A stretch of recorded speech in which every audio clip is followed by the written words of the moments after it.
Today I want to read one of my favorite books of all time, Where the Wild Things Are.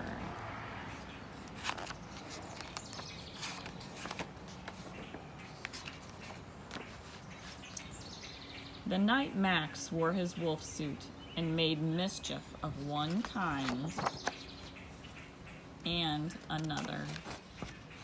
His mother called him Wild Thing, and Max said, "I'll eat you up." So he was sent to bed without eating anything. That very night in Max's room, a forest grew and grew and grew until his ceiling hung with vines and the walls became the world all around. And an ocean tumbled by with a private boat for Max, and he sailed off through night and day, and in and out of weeks and almost over a year to where the wild things are.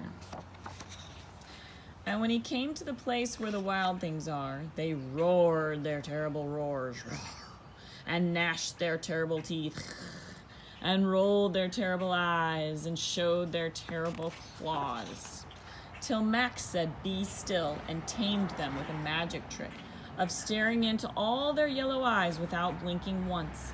And they were frightened and called him the most wild thing of all, and made him king of all the wild things. "And now," cried Max, "let the wild rumpus start."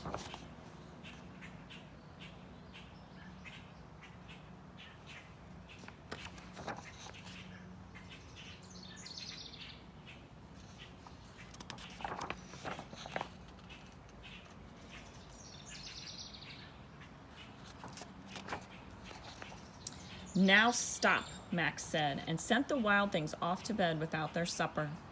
Max, the king of all wild things, was lonely and wanted to be where someone loved him best of all. Then all around, from far away across the world, he smelled good things to eat. So he gave up being king of where the wild things are. But the wild things cried, "Oh, please don't go. We'll eat you up. We love you so." And Max said, "No." The wild things roared their terrible roars, and gnashed their terrible teeth, and rolled their terrible eyes, and showed their terrible claws. But Max stepped into his private boat and waved goodbye.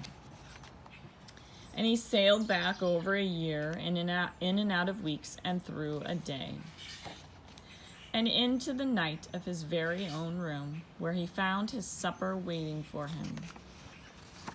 And it was still hot.